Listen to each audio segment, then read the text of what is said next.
Monsieur le Président du Conseil constitutionnel, honorables membres du Conseil constitutionnel, j'ai dit tout à l'heure à ma première prise de parole combien j'étais honoré de reprendre la parole devant vous dans cette procédure contentieuse préélectorale.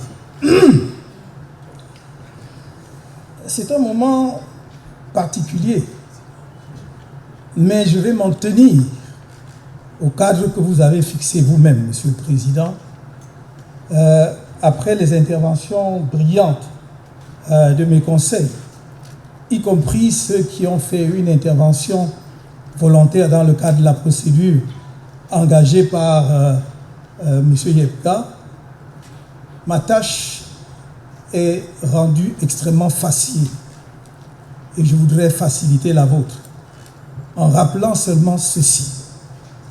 Lorsque un citoyen camerounais est appelé à faire acte de candidature dans une opération électorale, il vérifie, en l'occurrence, s'agissant de l'élection présidentielle, si la formation politique qui présente sa candidature réunit les exigences fixées par la loi.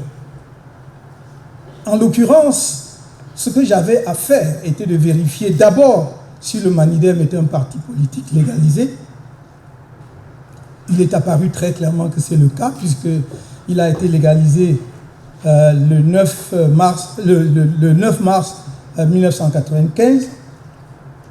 Si les instances compétentes pour porter ma candidature, et voilà que par la force des choses, ce que je voulais éviter, j'y entre, si dans l'organe qui me confère l'investiture a compétence pour le faire au regard justement des textes de ce parti, vérification faite, c'était le cas.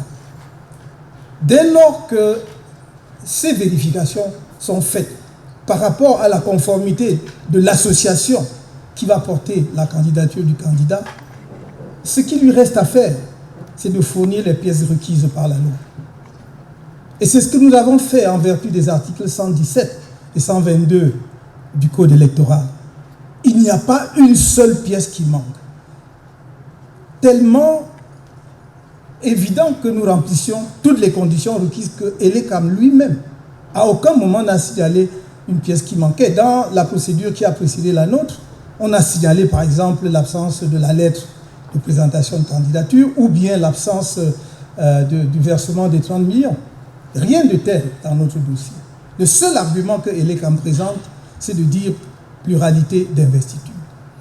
Mais on vous a démontré à suffisance qu'il n'y a pas de pluralité d'investiture. Et il ne pouvait pas y avoir pluralité d'investiture, surtout si celui qui prétend présenter une autre candidature ne rapporte pas la preuve qu'il est membre de l'association, qu'il est encore et toujours membre de l'association en question. Et il apparaît de toute évidence qu'il a cessé d'être membre de cette association depuis 2018. On vous a fourni les éléments pertinents à cet égard.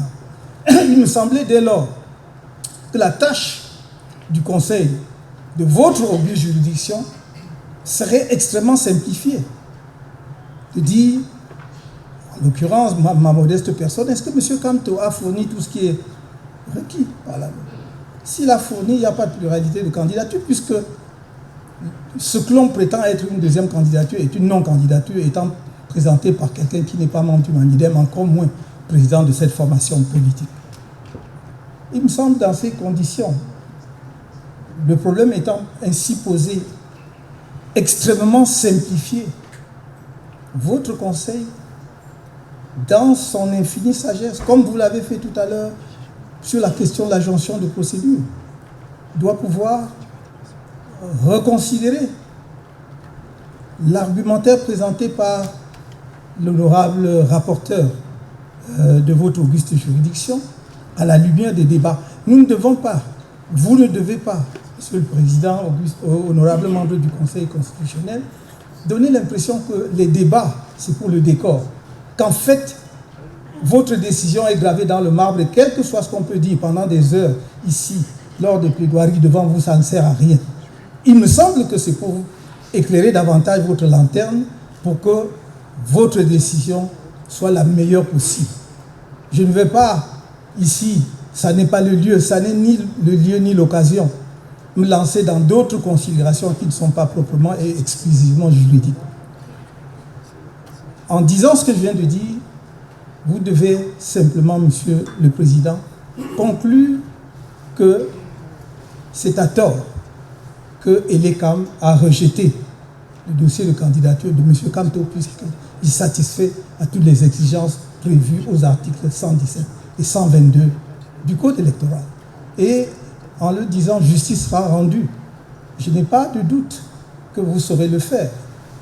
Je n'ai pas ici besoin, encore une fois, je l'avais dit une fois, de rappeler l'estime que j'ai pour les uns et les autres, parce qu'il se trouve que je connais un certain nombre de membres du Conseil constitutionnel. Et je pense que vous saurez dire ce qui est bon pour la justice, pour le droit et pour la République. Je vous remercie.